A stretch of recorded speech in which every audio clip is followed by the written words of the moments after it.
Hey y'all, it's Argyle, and things are falling. Imagine that. And this video is a reply to K6 Face's video, Dear Christians, Hell. Yeah, and I'm going to try and do this all in one take for once, so if you see me look to either direction, it's because I've written down the things that I'm wanting to say.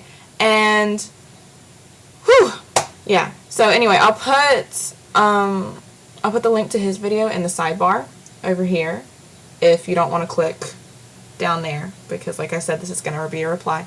And in his video, Karim asked a very interesting question. I speak English, I promise. Anyway, he asked a very interesting question that a lot of people have issues with. And I swear if you fall again, I'm going to shoot you in the head.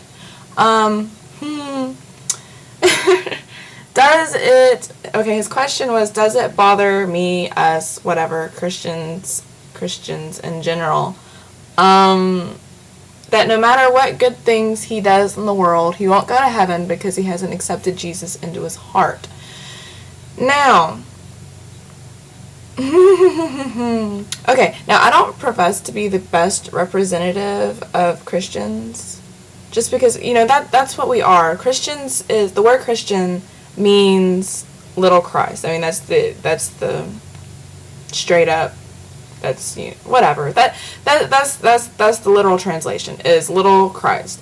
But that's what we are, representatives. If your kid acts crazy in Walmart, you're going to be a little ticked off, right?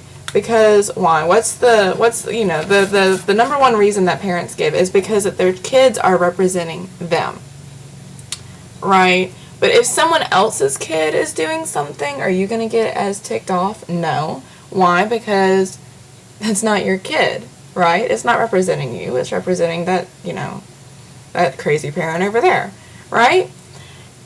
And, you know, that's one illustration. Another one is, if the same kid mows your lawn for years, you know, washes your windows, washes your car, whatever, but they still weren't up to your personal standards, you know, say they hung out with the wrong crowd, they cuss, they smoke pot, whatever, I don't know, you're not going to let them into your house, are you?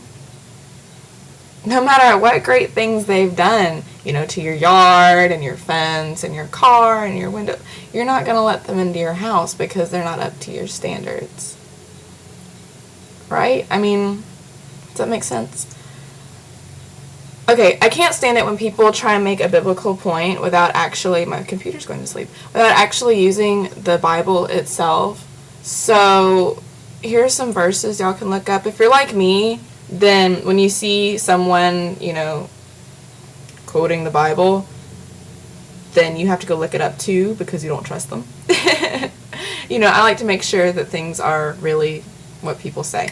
So, I'm not going to read them to you. You can go look them up, because I know that the majority of you, it's a statistical fact that the majority of you will have at least one Bible in the house. No matter what your religion is, because that's just how it is. I'm sorry. And if not, that's what the internet is for, but I don't trust the internet either for that. So, in no particular order, John 14:6, Ephesians 2:8-9, Romans 2:23, Luke 13:5, and Romans 10:9. Yeah. So as usual, those are my 2 cents. Karim, yes, it does bother me, but it also makes a lot of sense to me. You know, not everything makes sense to everybody, but that does make sense to me. And yes, it does bother me, like I said. I hope this helps, and, you know, please keep making your amazing videos. They really make me think, and I like that. And to all of my other watchers, ciao.